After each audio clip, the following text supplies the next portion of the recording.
Today's episode is all about glutathione, not only because it's an incredible nutrient and antioxidant. In fact, the most prominent, that has the largest concentration of any antioxidant we produce in our bodies, because we are bombarded by stress every day, whether it's pollution, ultraviolet rays, chemicals in food, household and personal care products, physical, emotional challenges. Glutathione has a role in detoxifying us from all of that. It's the defense, our defense against these insults. And it's important for aging healthy. In fact, when you don't have enough glutathione, you're going to age faster, you're going to feel crummier. And it's an important antioxidant to understand, an important antioxidant to get more of. And here today is Dr. Nayan Patel. He's a pharmacist, he's an expert in glutathione, and we are going to dissect this issue. Welcome, Dr. Patel.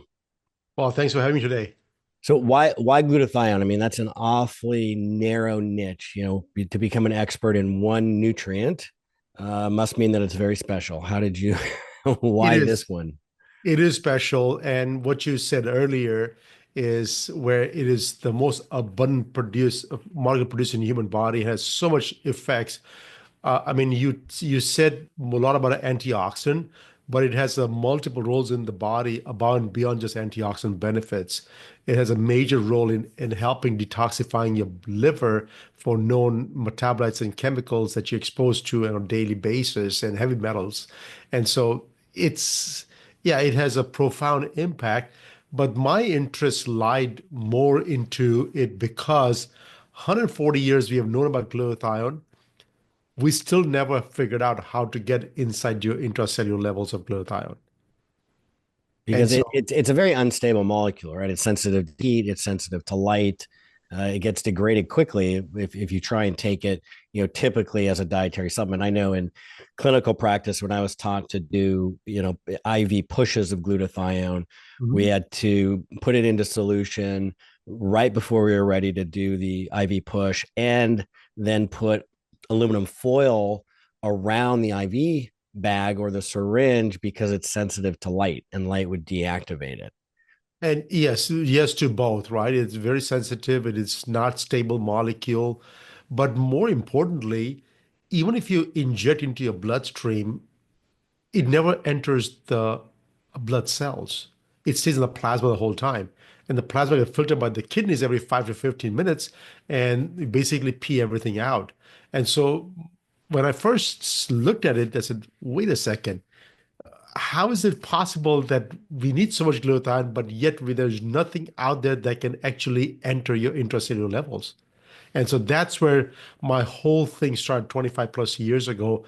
So let's try and figure this thing out if I could. So it was like a side project. It wasn't my main project because I still had to make bills and take care of my livelihood.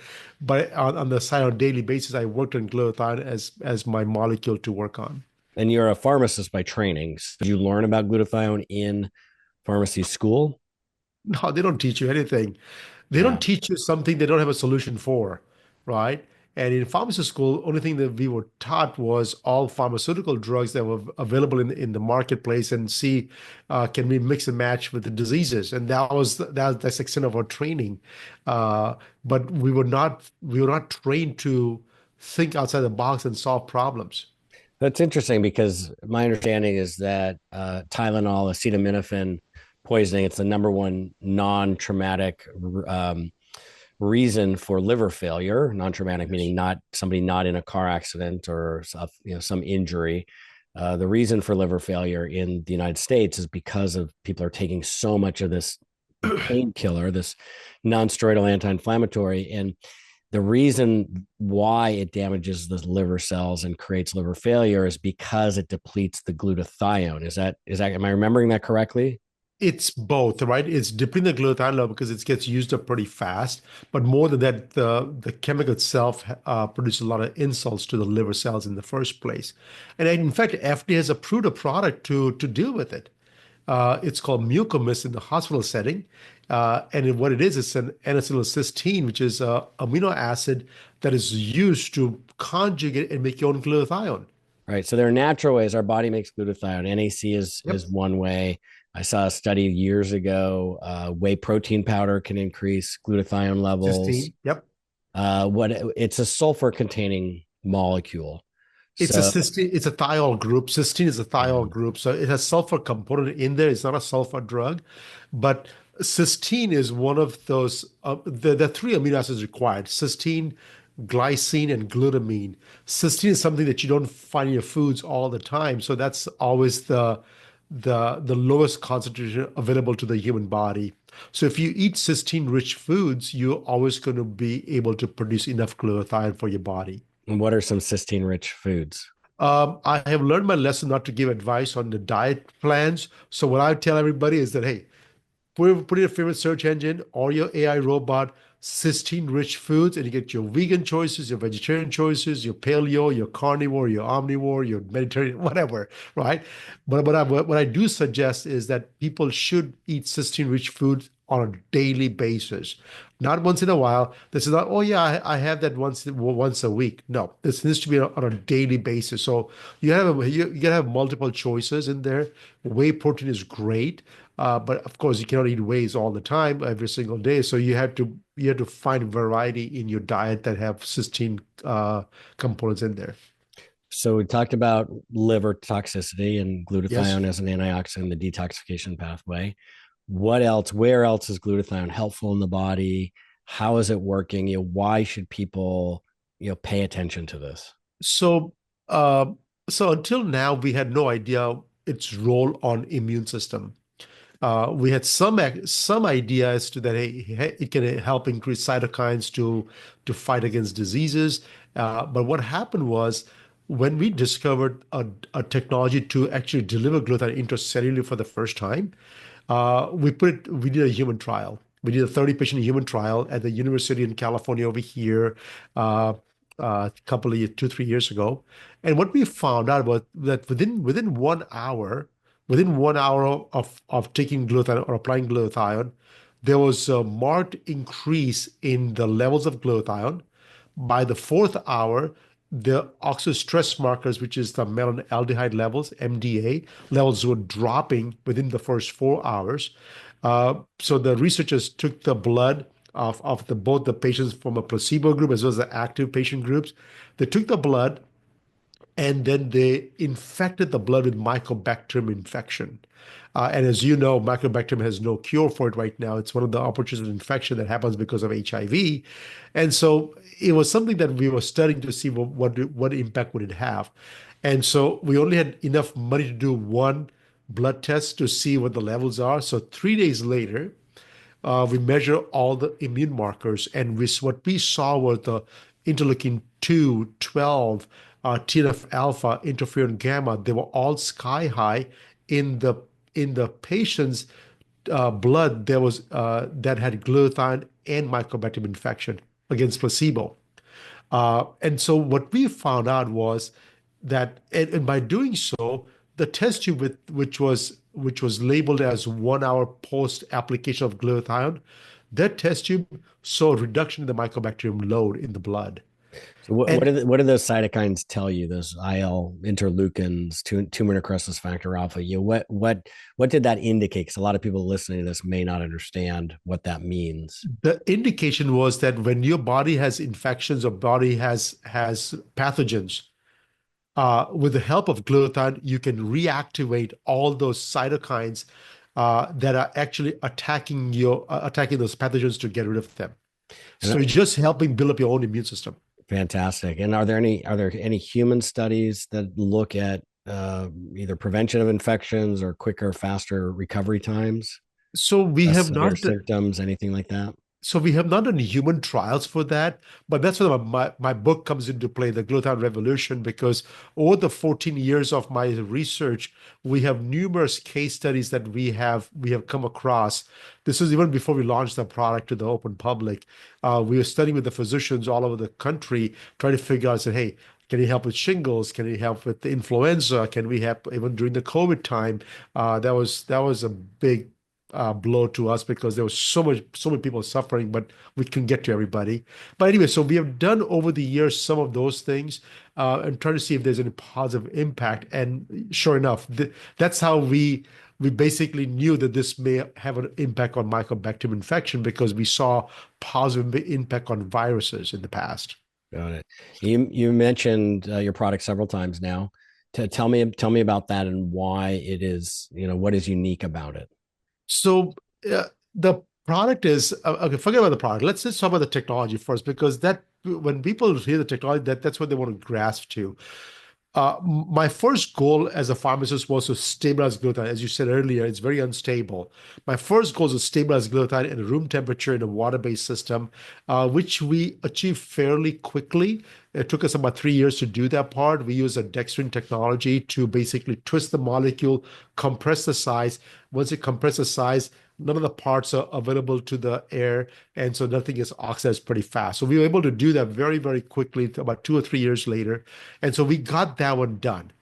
So, and what we did was we twisted the peptide to make it smaller.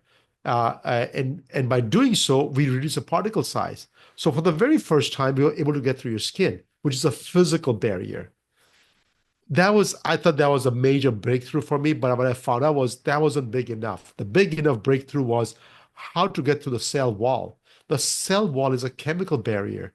It's a lock and key system, To right? be clear, though, humans don't have cell walls. We have cell membranes. Cell membranes. I'm sorry, cell membranes. There you go. Cell Yeah, membranes, right? I just want to be accurate because there are people who are listening to this who do know that, and they'll hear you and they'll Yes. be like, "Wait a minute, Yeah, that's cell not accurate." membranes. Yep. So cell membranes, right? That's a chemical barrier. And the size doesn't matter at this point because it's a lock and key system. And so the membrane has something called the receptors over there that can accept nutrients from outside sources. So we figured out what did a cell membrane needs, or the ACE receptor needs, and we took the polysaccharide molecule, sugar molecules, and stuffed with glutathione inside. The polysaccharides were able to absorb or get through the cell membranes, but not the glutathione itself. And so when we did that part, all of a sudden we were able to get through the physical barrier of your skin, the chemical barrier of a cell membrane, and get inside your cells for the first time. When we did that part, it was so far ahead of the game that I scoured the internet everywhere to find research articles on these things, and nobody has done any trials on this thing, or nothing even exists in the world. So But did I yeah, hear correctly? The carbohydrate went through the cell membrane, but the glutathione, the peptide, did not. it does not do that part. So when I made the particle size small enough, I was able to put it inside the carbohydrate itself. It's a cyclic molecule.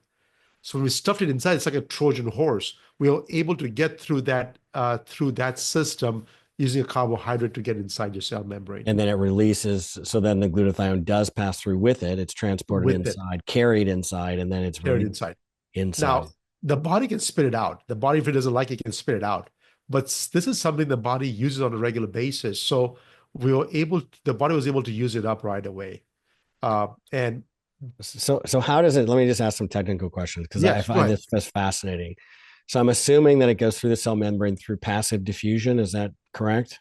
It is, yeah, absolutely. Okay, so passive diffusion meaning it's not actively pumped or pulled into the cell.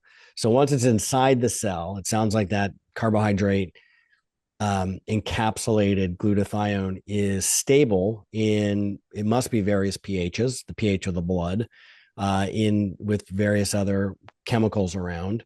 What Uh-huh. is it intracellularly then that allows or breaks apart that polysaccharide or the carbohydrate carrier to release the glutathione? Why is it released inside the cell or how And not instead of being outside. outside? And that's the part we have not figured out yet, Oh, interesting. because we have not figured that part out yet. Because when I look at the capsules in a petri dish inside the microscope, I cannot measure any glutathione level at all whatsoever. But as soon as you apply topically, within 15 minutes, if I do a blood draw and just spin the blood and take the plasma out and just measure the RBC levels, we're able to see a sky high levels of glutathione intracellular immediately. Intracellular. So you isolate the red blood cells. I will You do do an understand. RBC intracellular test, That's right. and got it. And so, are you seeing any changes though, besides that, that could indicate that it's actually released and not Oh, yeah. Oh, gosh. So you're like asking for, are there any clinical Well, outcomes that you? this is what I'm thinking. I mean, Yeah. you've approached this so methodically. So where Yeah. my mind goes is okay. So it's inside the cell. Then you take a red blood cell, you pack red blood cell sample to analyze it in a lab to see if it's gotten inside the cell. But in the processing of that, because there's mechanical processing of spinning the blood down, how do we Yeah. know in isolating the cells that that mechanical processing is not what broke apart the carbohydrate carrier molecule to release the glutathione? How do we know that it's bioavailable inside the cell in a native environment? Oh, absolutely. So the carbohydrate itself is very, very stable. So we use sonicators to basically uh, infuse the glutathione inside the carbohydrate chains. So there's a very high pressure and frequencies that we're using. So that is not breaking the molecule apart at all. So simple centrifuge is not going to do that part at all. So Got it it. has to be a chemical process. It has to be a chemical process which basically breaks the carbohydrates or extracts the glutathione out of it, which as of today, I have not figured that portion out yet. But Fascinating. here's the thing. Upon application, within 5 to 15 minutes, we have countless people that have noticed an immediate reaction. Well, I said reaction, an immediate response to the molecule of glutathione. In some cases, it's the brain. I say, oh, I can think clearly. My brain fog opened up. I had no idea I had brain fog in the first place because they just live with it the whole life. People say that I have increased amount of energy. People have developed rashes and side effects because of intense amount of glutathione getting detox pathways getting activated. So though that took me some time to figure out how much to give you, how often to give you, how long can I give it to you? Am I going to get results? If I going to get results, how long is it going to take to get the results? Is it sustainable? Is it reversible? So things like that. I had a lot of questions more than answers at that point. Do you have any answers to any of those questions yet? This is because I'm just Yes. I'm so intrigued by what you're saying. It So really is incredible. we have quite a few answers right now. First of all, what we found out was a body actually only needs between 90 to 100 milligrams of glutathione per dose. So as intravenously, I was giving everybody Grams. 2 grams, Yeah. 5 grams. I've given up to 10 grams for Parkinson's patients. Yeah, I have Uh, too. And the tremor yeah, stops. And right. I mean, I've seen the it tremor does. stop. It's temporary, but it's an amazing thing to witness. Yeah. So Dr. David Perlmutter, one of the physicians that I work with, when I told him about this technology, he goes, "Oh, I don't believe it." Right off the bat, because no, no, no. This for 25, 30 years, I've been using glutathione IV. It works. Let's not jinx it right now, right? And so I keep on pounding, pounding, pounding on him. Eventually, he read some of the science I have. He gave the endorsement to my book, but more importantly, he started using the products on his own patients. And he starts seeing, wait a second, there are some absolute benefits to these things, right? He's not going to switch completely all his patients over yet, but he starts seeing some patterns, some benefits that the patients are able to actually move better, have more energy, have better mobility on a day in, day out basis. They don't have to do IV treatments anymore. So Yep. that's so that was a good sign. But um, the other one, which was more profound, was the patients that had post-herpetic neuralgias, had suffering for 30 plus years, wheelchair bound, painful, suicidal, tons of money, but had no idea how to live his life. And so one of the doctors that I work with, hey, you know what? I have no idea if it's So going let's to just work or define that not. for people who may not know what postherpetic neuralgia is. I just want to make sure they're Yes. following along with you. So basically, I think it's secondary to shingles. So he had Yeah. shingles for plenty of times, and because of the shingles, the virus gets dormant inside your body, and he developed neuralgia, so neuropathy Very in his lobe. painful Very painful. nerve pain. Yes. Very, very, Incredibly very painful nerve painful. pain. It's just an awful disease. Yeah. But anyways, 30 days later, he started walking for the first time. These are some like one-off stories, but it paints a picture that all we did, again, glutathione is not an antiviral. Glutathione is not an anti-inflammatory, but what is doing it is that it is taking some of the load off of the liver, is acting on your own immune system. I have no idea what cytokines were activated at that point. I have no idea about that one. But symptomatically, the pain went away. Symptomatically, he started walking better. Symptomatically, he started feeling better, right? The last 3 years of his life, he passed away. He was already 91 when I first got him. But 3 years later, he passed away. But the last 3 years, he was absolutely pain free. What And was so the dose you gave him? 100 milligrams twice a day, which is only four Wow, sprays. it's Yeah, so little. it's a very small dose. And so when you give something intracellular where it's supposed to be, our needs are actually much smaller. Yeah. So so that was the first thing I found out. What else did I find out? Um, what else did I find out? Oh, an average life of glutathione inside your body is minutes, right? It's few minutes. Versus if you do it intracellularly, it's at least for a few hours, 4 to 6 hours, and Oh, interesting. 50%, and the 50% of the glutathione gets recycled. Keep in mind, they get it recycled. So if that's the case, if you look at the pharmacokinetics data, in an average human being who's completely healthy, can literally use it twice a day, and within a 30 to 60 days, we can reach steady state. That means, guess what? It can stay in your body for over 12 hours. So do you give any cofactors that are involved in the recycling of that and the like vitamin E, for example, or do you find that it's not necessary? No, it is necessary, but I don't do that part because, again, my biggest advocacy is you got to change your diet to make it more healthier. Yeah. If your food has a label that says nutrition facts on there, that's not real food. The real food has no nutrition facts in it. Well, what we know is 70% of packaged foods in the US are ultra processed foods, which are just It is. absolutely devastating to our health. Yeah, it is not fun. And I'm so glad. I mean, Dr. Mark Hyman gave me the forward to my book, and he's all about healthy eating. His numerous book that he wrote is all about food. And and I tell all my patients, first thing, gotta change your diet. Oh, I'm a very healthy eater. I said, if I tell you what you eat, I can assure you 80% of your diet, 70% of your diet is not healthy. Well, and I tell people like if you tell me what somebody eats, I can tell you what diseases they're probably going to get in 10 years. Oh, that's true. That's also true. Absolutely true.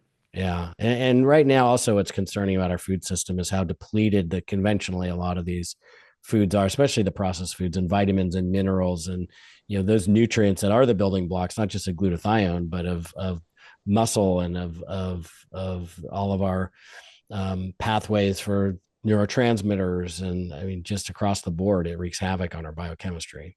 That is true. But one more thing that I want people to understand that let's see if you drink milk. The milk is fortified with vitamin D. Guess what they do? They remove all the vitamins, they remove every single thing out, and then they add a little bit more inside as a supplement. So you're drinking a ready-made supplement. You think you're drinking milk, but it's fortified with vitamin D. Yeah. It's not the same as the food that already has vitamin D's inside to begin with.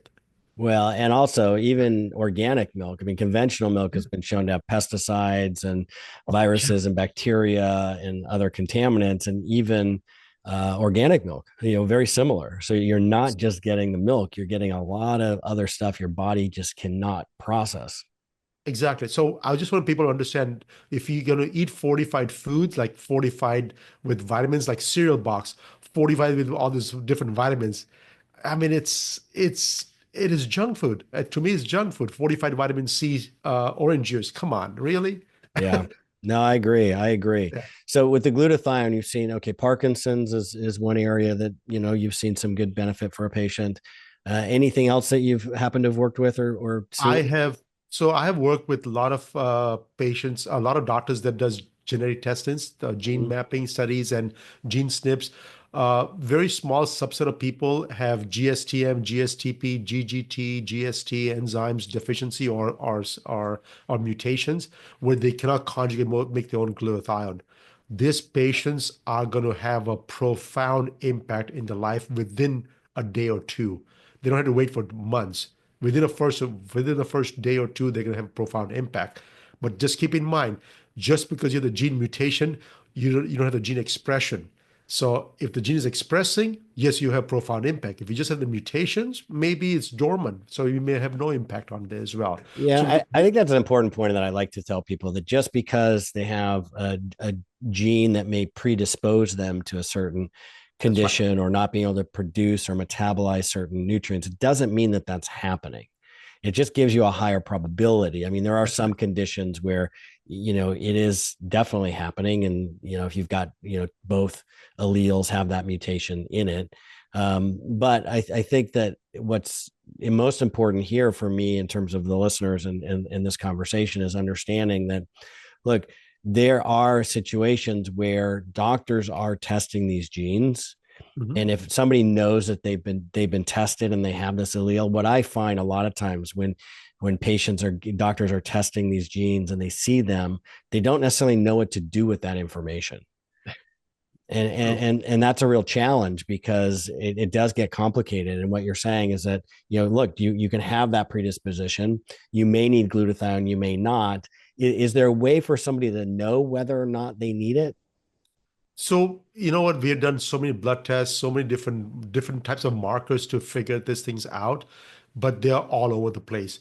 Just because somebody has a low glutathione level doesn't mean they're low.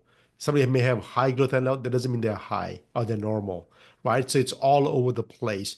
Oxidative stress marker is another thing that we do measure. So I work with physicians that does like a full panel of all kinds of oxidative stress markers, from ApoB on the cholesterol side to MDA levels to 8 H&E levels. And Yeah. there's all the different markers that they test.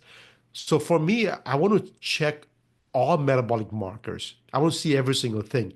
There's a company that does with one drop of blood has like 300 different tests that they do it. And I done my own test, and my glutathione levels came out low normal, right? I told the CEO of the company, I said, your test is wrong. It cannot be. I said, I've been doing that for 6 years, and I know my science is solid. He goes, don't blame the test kits, okay? Let's figure out why it's showing low. And the perfect example that he gave me was that, hey, look at this. Even though your glutathione level is low, but what glutathione does for you is everything is normal. Your all your glutathione metabolites are normal.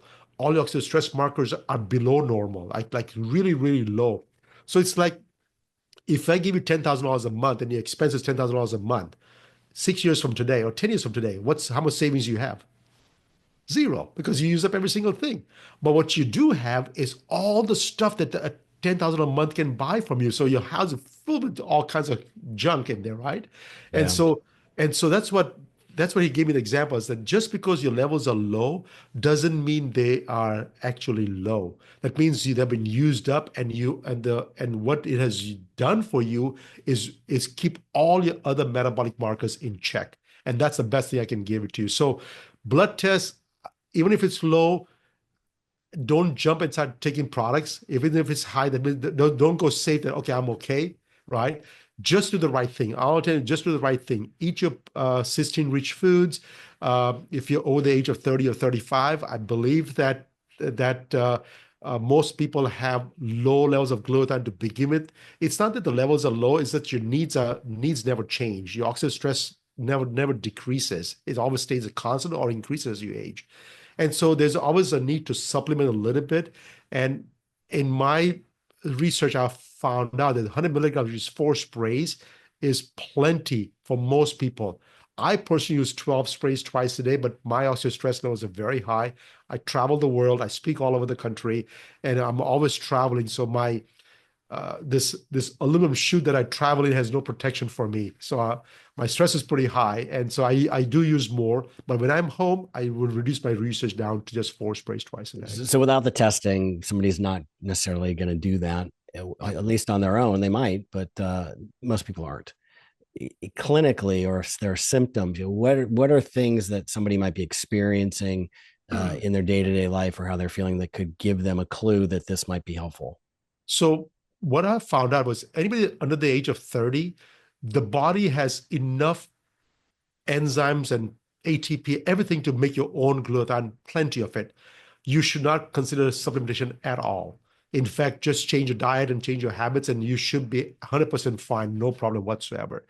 But starting the age of 30, the oxidative stress will start increasing, especially even if you have one drink a week, that's enough to wipe your glutathione levels down to zero for the next 4 to 6 hours, right? And then it will recuperate again, but that repeatedly every single week will make the system weaker and weaker as the years goes by. The issue with oxidative stress is that there's no symptoms immediately that can pinpoint, okay, this is because of oxidative stress. Like if you have a foggy brain or decrease in energy or fatigue or sleep disturbances, there's so many other factors that goes into play that you cannot pinpoint down to just one thing, right? And so when oxidative stress starts increasing over time, the damage is happening at a very low grade for next 10, 15, 20 years. And it's And usually cumulative. it's usually it's a 20 years later that you find out, so, oh my God, I have something's out of range. By the time you do a blood test and it's out of range, it's a lagging indicator. It's too late, right?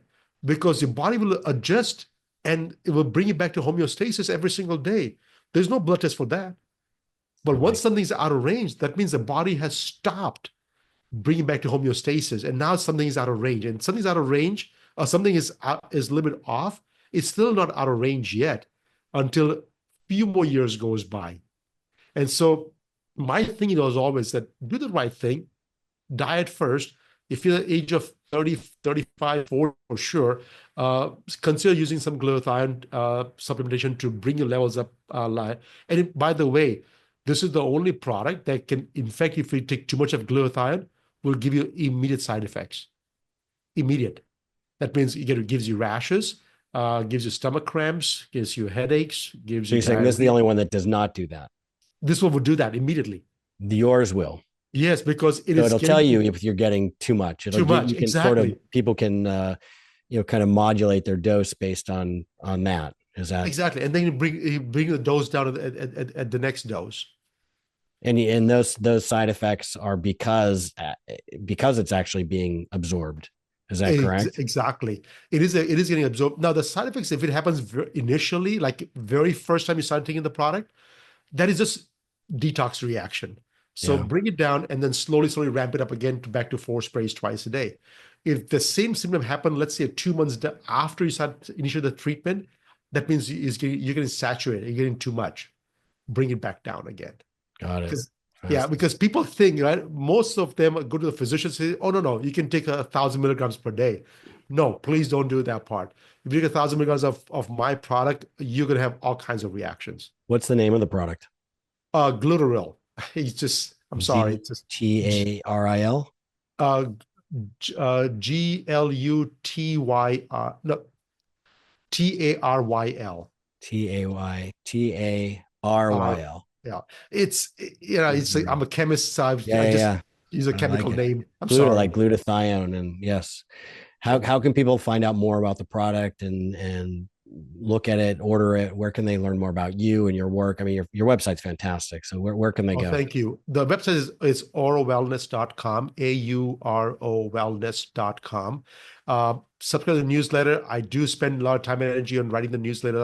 Again, oxidative stress has so much different things. I can talk on one topic per Yeah. week, and I'll never run out of topics for my whole life. Well, and that is so well recognized now. In fact, somebody coined not that long ago the concept of inflammaging, that Yep. chronic inflammation, which is caused by free radical damage and nutritional deficiencies and not having enough antioxidants like glutathione ages us faster.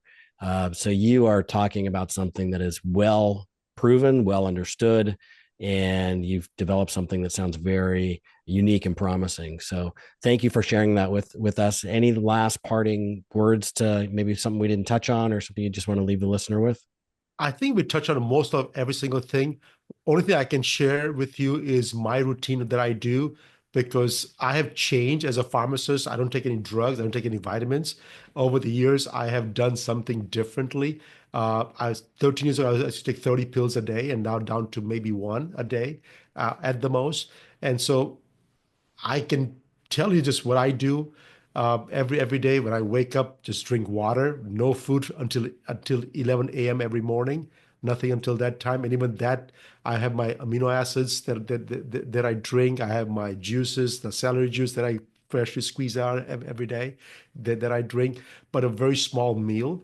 But besides that, I have morning gratitudes because my my lifestyle is so erratic. I'm pulled so many different ways that I never sit down and smell the roses. So every morning I wake up with gratitude, says thankful for today, thankful for this podcast today, thankful for every people I meet every single day, because my mission in life is to touch as many lives as possible and help them realize that they need to change for themselves to get better. I'm just a catalyst.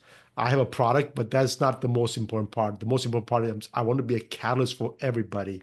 So if this resonates with you, please share this podcast with a bunch of your friends. Help John because he's bringing this word out to the world, and I want to help you as much as possible. Thank you. And what is the name of your book? Oh, the Glutathione Revolution. Love it. Love it. And everything you said about gratitude and taking care of yourself and diet, you and I are completely aligned. The listeners of this podcast or people who've been following my work and my newsletter know that you and I are absolutely on the same page. I love your work with glutathione. It's pioneering, Thank you. it is unique, and it is helping a lot of people. So thanks for spending a little bit of time with me today. I appreciate it. I learned a lot. Thank you. Thank you.